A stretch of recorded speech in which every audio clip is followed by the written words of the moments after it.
සජිත් මහත්තයත් එක්ක එහෙම වැඩ කරන්න පුළුවන් කෙනෙක් නෙමෙයි. අර අහසයි පොළොවයි වගේ. පරිසර ඇමතිකමත් එක්ක තවත් ඇමතිකම් ගණනාවක් දෙනවා. සජිත් වැඩ කරමු හොඳට කියලා. සජිත් ප්‍රේමදාස කියලා නම හදාගන්න කෝටි 100කට වඩා වියදම් කළානේ. මම හොඳට කතා කර ඉඳලා කෙල්ල අරිනවා. සජිබේ ඉන්න ගොඩක් අය රනිල්ට තමයි කතිරේ කියන්නේ. සජිත් මහත්තයාගේ මතයක් තියෙනවා. සජිත් මහත්තයයි කවදාවත් දිනන්නේ නැහැ කියන එක නායකයෝන් එක්ක එකතු කරන්න බෑ. සජිත් ප්‍රේමදාසට තියෙන්නේ පුදුමාකාර වෛරයක් රනිල් වික්‍රමසිංහත් එක්ක. සජිත් ප්‍රේමදාස මහත්තයාට ඒගොල්ලෝ වෙන්න ඇති සල්ලි වියදම් කරන්න.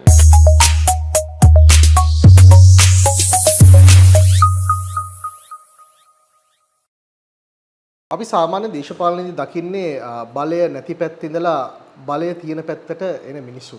හැබැයි බලය නැති පැත්තට එක්කෙන මිනිස්සු දේශපාලනයේදී ගොඩක් අඩුයි. අපි අද දකින්නේ එහෙම බලය නැති වෙලාවක බලය නැති පැත්තකට එකතු වෙච්ච දේශපාලකයෙක්. ගම්පහ දිස්ත්‍රික් හිටපු පාර්ලිමේන්තු මන්ත්‍රී අජිත් මාන්නපෙරුම මැතිතුමා තමයි අද U-turn සාකච්ඡාවට එකතු වෙන්නේ. ආයිබෝන්. අජිත් මාන්නපෙරුම මන්ත්‍රීතුමා හිටපු මන්ත්‍රීතුමා අපිට මේ කියන ඉස්සරලාම මොකද මේ වෙන එක්සත් ජාතික පක්ෂත් එක්ක එකට එකතු වුණා. ඇයි මේ සජ්ජ බිඳලා එක්සත් ජාතික පක්ෂයට එකපාරට ආවේ? අපි කොහොමද එක්සත් ජාතික පක්ෂයෙන් තමයි දේශපාලනය ආරම්භ කළේ. ඒ කියන්නේ අවුරුදු 22ක් රනිල් වික්‍රමසිංහ මහත්මයාගේ ගෙදරට ඇවිල්ලා දේශපාලනට ආරාධනා කරලා මම දේශපාලනට එක්කවිලා නගරාධිපති තැනේ ඉඳන් පළාත් සභාව පාර්ලිමේන්තුව රාජ්‍ය ඇමතිවරයෙක් දක්වා ගියා. කොහොමත් ඊට පස්සේ තිබිච්ච රැල්ල දිහා බැලුවාම යහපාලන ආණ්ඩුව මිනිස්සුන්ට එපා වෙලා රනිල් මහත්තයත් එක්ක මිනිස්සුන්ට එපා වුණා ඒක. ඒතර අපිට අපේ ගම්වල ඉපේ චන්දායකෝ කියන්න පටන් ගත්තා සජිත් ප්‍රේමදාස ගාවට එකතු වෙන්න අපි ඔක්කොම ලෙතෙන්ට යනවා මේක හරියන්නේ නැහැ කියලා අපිට බල කරන්න පටන් ගත්තා. මට බල කරන්න පටන් ගත්තා යන්න කියලා. ඒතර ඔය ගියේ ඔක්කොමලා ගියේ ගම්වල තියෙන බලපෑම නිසා. ඡන්දදායකින්ගේ තියෙන බලපෑම නිසා. අපි ගියා. ගිහිල්ලා පාර්ලිමේන්තුවට ගියා. ගිහිල්ලා බලපුවහම සජිත් මහත්තයත් එක්ක එහෙම වැඩ කරන්න පුළුවන් කෙනෙක් නෙමෙයි. අර අහසයි පොළොවයි වගේ රනිල් මහත්තයත් එක්ක වැඩ කරලා පුරුදු වෙච්ච අපිට නායකත්වයත් එක්ක ඒ නායකත්වයේ ගති ලක්ෂණ මොනවත් සජිත් මහත්තයා ගාව නැහැ. ඇයි එහෙම නායකත්වයේ ගති ලක්ෂණ නැහැයි කියලා කියන්නේ? මොනවද මේ සජිත් ප්‍රේමදාස මහත්මයාගේ තියෙන දුර්වලතා? දුර්වලද ශක්තිමත්ද කියලා තේරෙන්නේ නැහැ. හැබැයි අනුන්ගේ කේලම් වල තීන්දුව කරනවා. අපි සාමාන්‍යයෙන් වැඩ කරලා පුරුදු නායකයට විතරයි අපි අවනත වෙන්නේ දෙවෙනි වෙන්නේ. නායකයත් එක්ක තමයි අපි වැඩ කරලා පුරුදු වෙලා තියෙන්නේ. අපේ අදහස් අපි නායකයට ඍජුව ප්‍රකාශ කරනවා මිසක් දෙවෙනි කෙනෙකුට මුට්ටි අල්ලන්න අපි ලෑස්ති නැහැ. නමුත් සජිත් මහත්තයා ගාවට ගියාම සජිත් මහත්තයා නිකන් මෆට් එකක් වගේ නිකන් පේන්න තියෙන ප්‍රතිරූපයක් විතරයි. පිටිපස්සේ වෙන කට්ටියක් තමයි පක්ෂේ ගෙනියන්නේ. ඉතින් සජිත් මහත්තයාට අවනත වුණා ඒ නායකත්වයට ගරු කරා කියලා වැඩක් නැහැ. පිටිපස්සේ ඉන්න අයටත් අපි ගරු කරලා අවනත වෙන්න වෙනවා. අපි ඒක පුරුදු නැහැ. අපි නායකයොත් එක්ක ඍජුව වැඩ කරලා පුරුදු අය. ඉතින් එහෙම වැඩ කරගෙන ගියාම අපිට තේරුණා අවුරුද්දක් විතර යනකොට තේරුණා සජිත් මහත්තයාගේ ක්වොලිටි එක අනුව රනිල් මහත්තයාත් එක්ක එකතු වෙන්න තු බෑ කියලා. ඉතින් ඇත්තට මේක පටන් ගත්තේ අපක්ෂේ අපේ පාර්ලිමේන්තු සජිබේ മന്ത്രിවරු 20කට වැඩි ප්‍රමාණයක් එකතු වෙලා කිව්වා මේ ගමන හරි අවදානම් මේ ගමන යන්න විදියක් නැහැ සජිත් මහත්තයා අපි ශක්තිමත් කරන වැඩ පිළිලක් හදන්න ඕනේ කියලා. ඉතින් අපි ඔක්කොම එකතු වුණා එක මන්ත්‍රීවරුන්ගේ ගෙවල් වල අපි සාකච්ඡා තිබ්බා. ඒක සජිත් මහත්තයා දැනගෙන තිබ්බේ.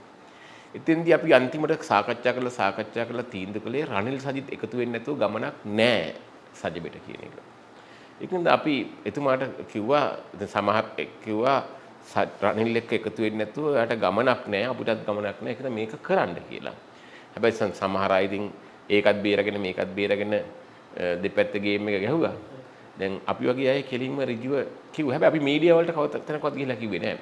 එළියට කිව්වේ නැහැ සජිත් රනිල් එකතු වෙන්න ඕනේ කියලා. අපි සජිත්ට මම පෞද්ගලිකව මගේ බිරිඳ පවා කෝල් කරපු වෙලාවට ડોක්ටර් කෙනෙක් එයාත් කතා කරලා කිව්වා සර් ගමේ තියෙන මට්ටම අනුව රනිල් එක්ක එකතු වෙන්නේ නැත්නම් UNP කාරෝ හැමදාම පරාදයි කිව්වා. ඉතින් ඒ කියපුවට එයාට අය අපි කියන දේ නෙමෙයි. අර පිටිපස්සේ ඉන්න මං කිව්වේ ඒක දේශපාලනය නොකරන කණ්ඩායමක් එයාව මෙහෙවනවා. සමහරට සල්ලි දෙනවා ඇති පක්ෂ වැඩවලට ඒ වගේ දේවල් හින්දා මෙහෙවනවා. ඒ අය තමයි මෙයාව හැන්ඩල් කරන්නේ. ඒතර ඒ අය කියලා තියෙනවා නෑ නෑ ඔයාලට දිනන්න පුළුවන් සමීක්ෂණ මාර්ග අනුව 40%ක් තියෙනවා. සමහරලාට අර දෙන්න එකතු වුණාම සජිත් මහත්තයා නායකයෙක් වශයෙන් අර ඒ පිටිපස්සේ ඉන්න කට්ටියට වාසි ගන්න බැරි වෙනව ඇති දෙන්න එකතු වුණාම මොන හරි යට දෙයක් ඇති. හැබැයි අපිට අවංකව අපි කිව්වේ සජිත් ඉස්සරහට ගෙනියන්න නම් රනිල් එක්ක එකතු වෙලා පක්ෂ දෙක මර්ජ් වෙන්න ඕනි කියන එක තමයි අපි කිව්වේ. ඒක කිව්වහම මටත් කිව්වා මගේ බිරිඳක් දවසක් පාන්දර 6ට සජිත් මහත්තයා කෝල් කරාම බිරිඳ කිව්වා අනේ සර් පව් UNP කාරෝ හැමදාම පරදිනවා සර්වි රනිලු එකතු වෙන්නේ නැත්නම් දිනන්න බෑ කියලා. එතකොට එයාට කිව්වේ ડોක්ටර් ඔයාට සමාජීය යථාර්ථය තේරෙන්නේ නැහැ. ඔලේ පය ගහලා නෙමෙයි ඔයගොල්ලෝ සයන්ටිෆික් විදියට හිතන්නේ. මට සමීක්ෂණ වාර්තා 90% 47% ප්‍රතිශතයක් තියෙනවා කියලා. ඉතින් මටත් ඇවිල්ලා කිව්වා දැන් ඔය වැඩේ නවත්තලා ඒ ලක්ෂණ පොන්සේක කියන මහත්තයා මට ඇවිල්ලා කිව්වා ඔය වැඩේ නවත්තලා අපි දැන් සජිත්ට වැඩ කරන්න පටන් ගමු. මොකක් ප්‍රශ්නයක් නැහැ. මේ සජිත්ට විරුද්ධව වැඩ කරනවා නෙමෙයි. මම මේ කියන්නේ මට පේන දේ අවංකව. ඊට පස්සේ මම ඉඳන් කිව්වා මම හරි. අද ඉඳන් මම මේ කතාව කියන්නේ නැතුව සජිත් මහත්තයා ඒව කියන්නේ නැතුව වැඩ කරන්න පටන් ගන්න. හැබැයි ඔයා මට පොරොන්දු වෙන්න ඕනේ. ඔයා තමයි සජිත් ප්‍රේමදාසට ඔය සමීක්ෂණ වාර්තා ගෙනත් දෙන්නේ 140 ගණන් තියෙනවා කියලා. ඔයා සමීක්ෂණ වාර්තා කරද්දී ඔයාට අවංකව වට සජිත දිනවන්න නෙවෙයි. අවංකව පේනවා නම් රනිල් සජිත් එකතු වෙන්න නැතුව දිනන්න බෑයි කියලා. ඔයා එදාට සජිත්ට කියන්න ඕනේ රනිල් එක එකතු වෙන්න ඕනේ කියලා. එයා ඒක ප්‍රොබ්ලම් දුනා. මම ප්‍රොමිස්ත් කරා. හරි. එහෙනම් වැඩේ ඉවරයි. ඔයා අවංකව වැඩේ කරන්න ඕනේ. මොකද අපි ඔක්කොටම ඕනේ දිනන්නනේ.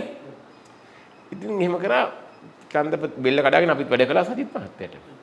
වැඩ කළාම අපි දැක්කනේ ලක්ෂ 55ක් පරදින වෙලාවේ සජිත් ප්‍රේමදාසගේ පුතා කියලා ඡන්දේ හම්බුණා. දිනනවා කියලා අපි දඟලපු වෙලාවේ ලක්ෂ 42කට බැස්සා. රැල්ලක් තියෙන වෙලාවේනේ පාර්ලිමේන්තු මැතිවරණේ ලක්ෂ 19ට බැස්සා. ඒතර අපිට කියපු දේ සත්‍ය වුණා. ඒ සත්‍ය කියන එක දැන් අර අපි ඇත්ත දේ කියපු එක දිරවන්නේ නැතුව ගියා මේ අයට. ඒතකොට මම නොමිනේෂන් අත්සන්කලෙත් රනිල් ගාවට යනවා කියලා දෙයක් නැහැ. හැබැයි අපි දන්නවා මේ දෙක එකතු වුණ නැත්නම් බෑ කියලා. ඒත් නොමිනේෂන් අත්සන් කරා.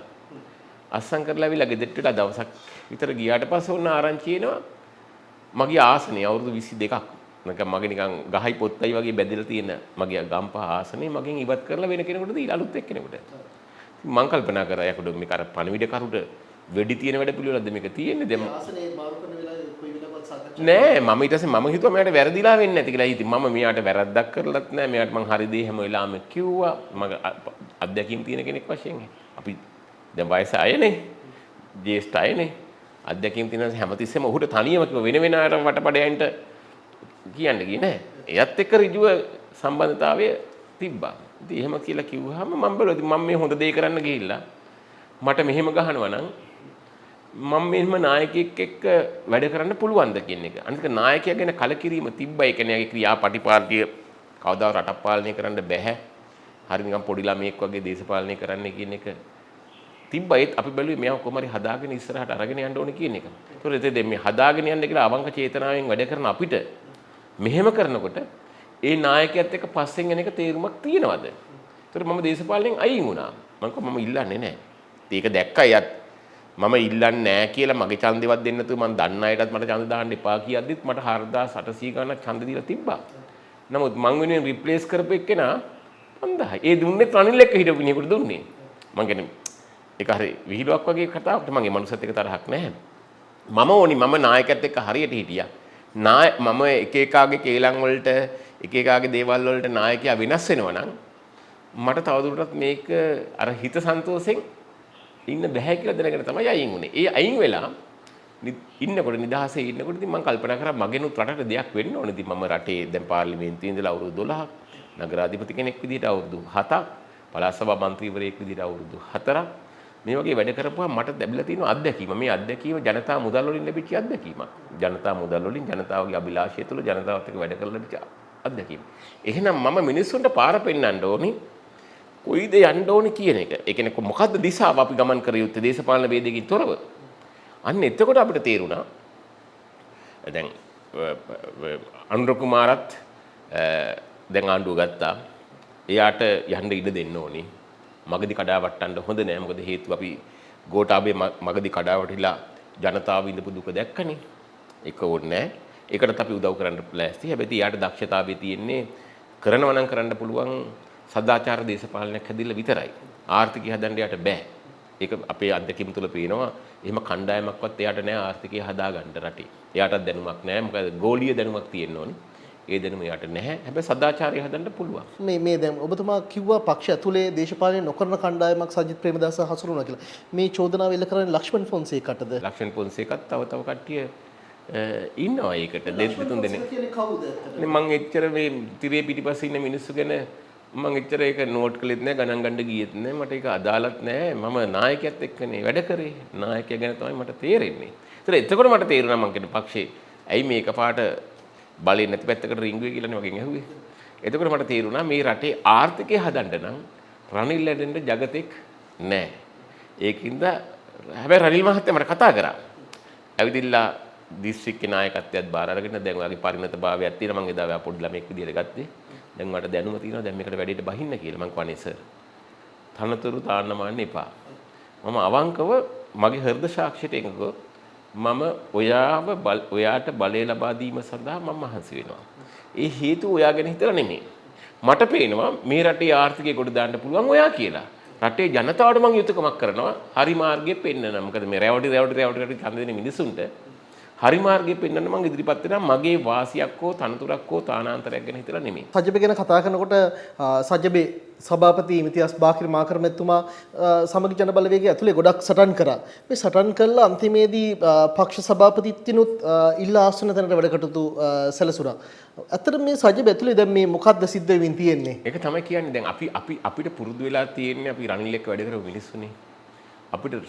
අපිට මෙයත් එහෙම දැන් පක්ෂ මුල් සභාපති සරත් පොන්සේක මහත්තයා දෙවනි සභාපතිනේ ඉමිටියාස් බකිර් මාකර් අපි මේ ඔක්කොටම රනිල් එක්ක වැඩ කරලා හුරුව තියෙන්නේ. දැන් නියම ලීඩර්ෂිප් නායකයෙක් කියන වචනේ පරිසමාර්ථයෙන් පොතක් ලියන්න රනිල් ගැන පොතක් ලිව්වොත් නායකත්වය ගැන පොතක් ලිවීම හා සමානයි. එහෙම කෙනෙක් එක්ක වැඩ කරලා පුරුදු වෙච්ච අයට අපි ඍජුව වැඩ කරන්නේ සජිත් එක්ක. ඒතර අර අපි ලෑස්ති නැහැ අර පිටිපස්සේ ඉන්න අර වටපඩයෝ කියන්නේ සාමාන්‍ය භාෂාවෙන් උන්ට මුට්ටි අල්ලන්න. ඉතින් උන්ට මුට්ටි අල්ලන්න නැතුනහම මේකේ පැවැත්මක් නැහැ.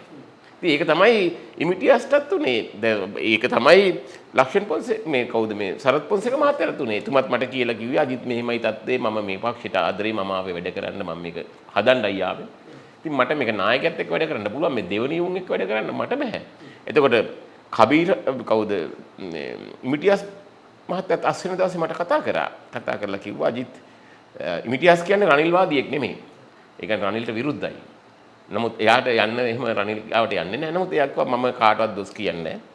මට යන්නෙත් නැහැ මම දේශපාලනයට. හැබැයි මට පේනවා මෙයත් එක්ක වැඩ කරලා සතුටෙන් වැඩ කරන්න බෑ කියලා. ඒකද මම අයින් වෙනවා සභාපතිකමින්. කියලා මට කියලා අයින් වුණේ. ඔබතුමා කිව්වේ මේ අතරම මුට්ටි අල්ලන්න ඕන වටපඩියෝ ටිකක් ඉන්නයි කියලා. මේ ඒගොල්ලෝ කොහොමද මෙච්චර බලවතුන් බවට පත් වෙලා තියෙන්නේ? සමහර වෙලාවට සජිත් ප්‍රේමදාස මහත්තයාට ඒගොල්ලෝ වෙන්න ඇති සල්ලි වීදම් කරන්නේ. ඒ කියන්නේ පහුගිය කාලේ අපි දැක්කනේ සජිත් ප්‍රේමදාස කියලා නම හදාගන්න කෝටි 100කට වඩා වීදම් කළානේ. නේද? සූරුපන්ති කාමරයකට ලක්ෂ 13මාරක් වීදම් කරනවා. ඒ වගේ 430 ගණක් කරා. අතර කෝටි 60ක් ඉවරයි. බස් දුන්නා. කාටද මේක කොහෙන් හරි පොඩි සෙල්ලම් අධිකරණයක කෝටි 100ක් කියවුවම අවුරුදු 4කට වීදම් කරපුවා නේද?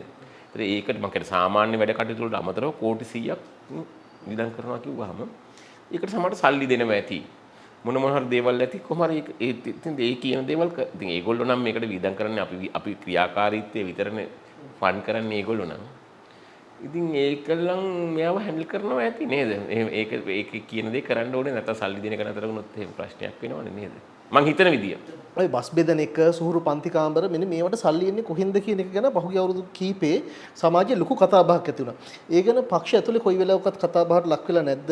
කොහෙන්ද සල්ලි එන්නේ මොකද්ද මේ කාරණේ පිළිබඳව? එච්චර ඉන් ඩීටේල් යන්න අපි පක්ෂයේ සමාජිකයෝ වශයෙන් පක්ෂ මන්ත්‍රීවරු වශයෙන් ඉන් ඩීටේල් යන්න ඕනේ නැහැ නේ. ඉතින් හැබැයි දැන් දවසක් සරත් පොන්සේක මහත්තයා නම් පාර්ලිමේන්තුවේ කිව්වා මේ කැසිනෝ කාර්යයන්ගේ සල්ලි තමයි මේ දුවන්නේ කියලා.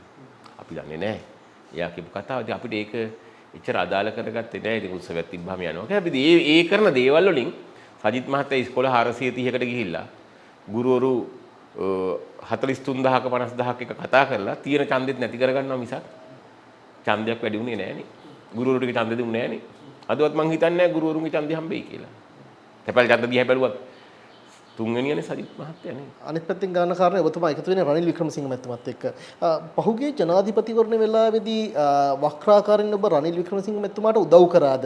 සමහරු කියනවා මේ ගම්මට්ටමේ සජබේ සජිත් දිනවන් උදව් කරේ නැහැ. සද්ද නැතු ඉඳලා රනිල් දිනවන් උදව් කරේ කියලා. මං 80ට පස්සේනේ. අවංකවම දෙක එකතු කරන්න සම්බන්ධ වුණා. රනිල් මහත්තයාත් එක්ක මගේ සම්බන්ධතාවයක් තිබ්බේ නැහැ. UNP එකත් එක්ක මගේ සම්බන්ධතාවයක් තිබ්බේ නැහැ. මගේ ක්ලෝස් සයිටත් කිව්වා මේක දිනන්න නම් මේ දෙන්න එකතු කරන්න ඕනේ අපි මේකට එකතු කරන්න උත්සාහ දෙනවා කියලා. නමුත් මේ කරද්දී අවංකව වැඩ කරා. මම අද කිව්වන දවසක් ප්‍රොමිස් කරලා ලක්ෂණ පොන්සේකයි මහත්තයා මම ප්‍රොමිස් කරගත්තා. ආයි මම රනිල් එක එකතු වෙන්න ඕනේ කියලා කියන්නේ නැහැ. මම වැඩ කරනවා කෙරුවල කිනම් කියලා කිව්ව විදිහටම මම ඇත්තටම හදවතින් වැඩ කළා සජිත් දිනවනේ. මොකද ඒ වෙලාවේ රැල්ලක් තිබ්බේ. රනිල්ට වඩා සජිත් වෙනුවෙන් රැල්ලක් තිබ්බනේ. ඒකට වැඩ කරා. කරලා දිනාගත්ත නම් අපිට පක්ෂ දෙක එකතු කරගන්න තිබ්බා. දිනන්නේ නැහැ කියන එක අපිට තේරුණාද? ඒගොල්ලෝ කිව්වනේ තමී කියන වාර්තානුව එයා දිනලා ඉන්නේ කියලා. මට ඇමතිකම් එහෙමත් දුන්නා. පරිසර ඇමතිකමත් එක්ක තවත් ඇමතිකම් ගණනාවක් දෙනවා. අදිත් වැඩ කරමු හොඳට කියලා කිව්වා. ඉතින් මම ඉතින් අවුලක් නැහැ වැඩ කරා. ඒ දීප ඇමතිකම තවත් කී දිනයකට දීලා තියෙනවද? අපි අහලා තියෙන්නේ හැමෝටම පොරොන්දු දීගෙන යනවා. ඒක ඉතින් සාමාන්‍ය දිනචරියාවේ හැටි. රනිල්ගේ අනිත් පැත්ත. රනිල් කවදාවත් දින දේවත් කියන්නේ නැහනේ. රනිල් දැන් අපිට දෙන්නේ මොකද්ද කියලාවත් අපිට දෙන තානාන්තරයක්වත් කියන්නේ නැහැ. නමුත් සජිත් මහත්තයා එවනේ මේකට 4-5ක් කියලා ඉතින් එහෙම කියපු මිනිහා වෙනස් වෙන හැටි බලන්නකෝ. අන්න ඒකනේ මේක දැන් හිතා ගන්න බැරි. ඉතින් එහෙම නිකන් අර මිරුවක් පස්සේ වැඩ කරනවා වගේ පේන්නේ නැහැ නේ මේක. අපරි අබ්බූතයිනේ. මම හොඳට කතා කර ඉඳලා කෙල්ල අරිනවා. ඒතර එයා නෙමෙයි කියලා මට හිතෙනවා. ඒ එහෙම හොඳට කතා කරන මිනිහට මට එහෙම කරන්න බෑ.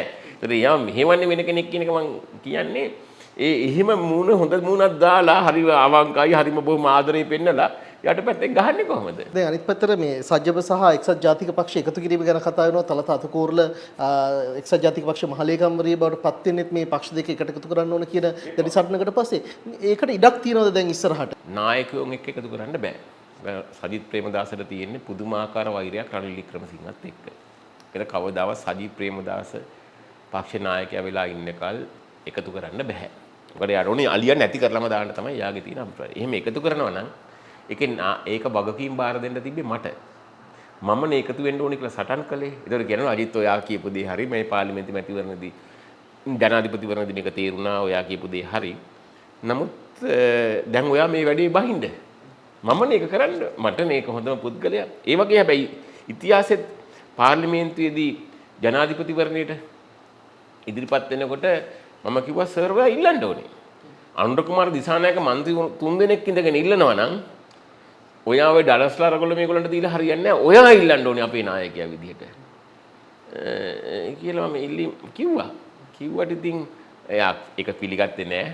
ඩලස්ට ඡන්ද දෙන්න කියලා කිව්වා. මම නම් ඩලස්ට දුන්නේ නැහැ. රනිල්ට දුන්නා ඒ වෙලාවේ. ඉතින් මගේ නායකයා ඉල්ලන්නේ නැත්තම් මම මේ ඊට වඩා සමීප එක්කෙනෙක් නේ ඊළඟට ඉන්න එක්කෙනෙක් නේ. රනිල් ඩලස්ට දෙන්නේ මොකටද? කියලා මම දුන්නේ නැහැ. මම දන්න විදිහට අපේ සජබේ ඉන්න ගොඩක් අය රනිල්ට තමයි කතරේ ගැහුවේ. ඒ කියන්නේ හැබැයි සජිත් ඉදුවා නම් එහෙම කරන්නේ නැහැ. ඒ දෙයට මට වෙනම කතා කරලා කිව්වා අපි 10 දෙනෙකුට විතර වෙනම කතා කරලා ඕගොල්ලෝ මට කීප එක මම ඒක පිළිගන්නවා. හැබැයි මට මේ වෙලාවේ ඒක කරන්න විදියක් නැහැ. මම ඕගොල්ලන්ගේ හරි දේ කිව්වට මම සලකනවා වෙන වෙලාවක කියලා එහෙම කිව්වා. ඉතින් ඒ වගේ දැන් මේකත් හරි වුණානේ. හරි නම් දැන් මං වගේ මට කතා කරලා කියන්න ඕන අජිත් ඔයා කියපු දේ හරි. මම ඒක පිළිගන්නවා.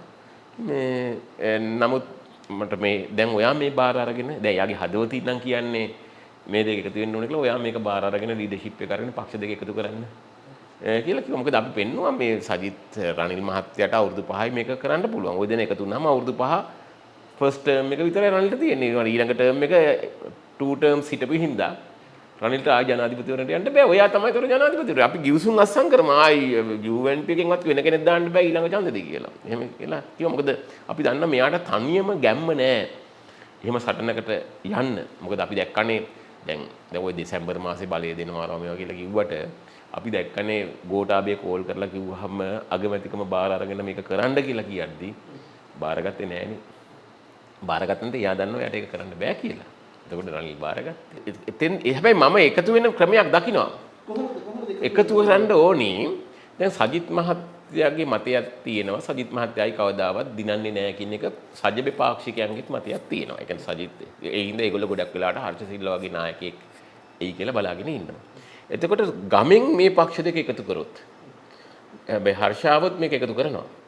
ගමෙන් පක්ෂ දෙක එකතු කළොත් සජබේ UNP එකයි එකතු කළොත් ගමේදී අර ඉන්න නායකයෝ ඔක්කොම එකතු වෙනවා. ඇත්තට මේක තමයි අපිට තියෙන ප්‍රශ්නේ. දැන් අපිට දැන් සජිත් මහත්තයා ගාව ඉන්න පාර්ලිමේන්තු මන්ත්‍රීවරුන්ගෙන් බහුතරයක් රනිල් එක්ක එකතු වෙන්න තමයි ඕනි.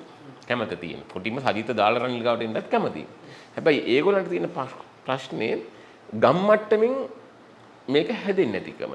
ගම් මට්ටමින් හදන්න ඕනේ කියන එක. ඉතින් අපි හිතනවා දැන් පාර්ලිමේන්තු මැතිවරණයේ 19,19 ආවේ. සමහර මේවා 10,10ට අඩු වෙන්නත් පුළුවන්. එතකොට ගම් මට්ටමින් මිනිස්සු තීරුම් ගන්නවා රනිල් ඇරෙන්න මේ වෙන උත්තරයක් නෑ. ඒතර ගම් මට්ටමින් ඔක්කොමලා එක්සත් ජාතික පක්ෂයේ අලියට එකතු වුනහම ඔටෝමැටිකලි අර ටික එක පක්ෂයක් බවට පත් වෙනවා. පක්ෂය කියන්නේ නායකයෝ නෙමෙයිනේ, කෘත්‍යාධි ඒවා නෙමෙයිනේ. පක්ෂය කියන්නේ ගමේ ඉන්න ජනතාව.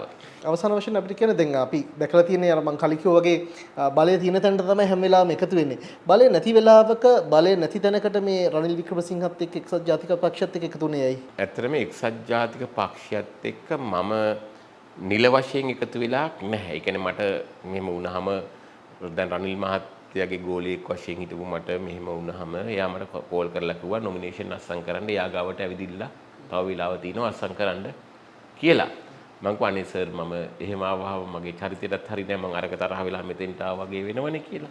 ඊට පස්සේ පාර්ලිමේන්තු මැතිවරණය ඉවරුණාට පස්සෙත් රුවන් විජේවර්ධන මහත්තයාත් හරහා මට ආරාධනා කරා ඇවිල්ලා හම්බ වෙන්න කියලා. ඒකට රුවනුත් කිව්වා ගම්පහ දිස්ත්‍රික්කේ නායකත්වය අරගෙන ගම්පහ ආශ්‍රය සංවිධායකකමත් අරගෙන වැඩ කරන්න කියලා. මං කිව්වා අනේ සර් මම මේක කරන්න කැමති නෑ. මගේ හෘද සාක්ෂිය කියනවා ඔයා තමයි මේ රටේ ආර්ථිකය හදන්න ඉන්න එකම එක්කෙනා දේශපාලනය තුල. මම ඔයාට ජනතාව වෙනුවෙන් ඔයාට උදව් කරන්නම්. ඔයාව ශක්තිමත් කරන්න. ඒක වෙලා තියෙන ඔයා තමයි පොර.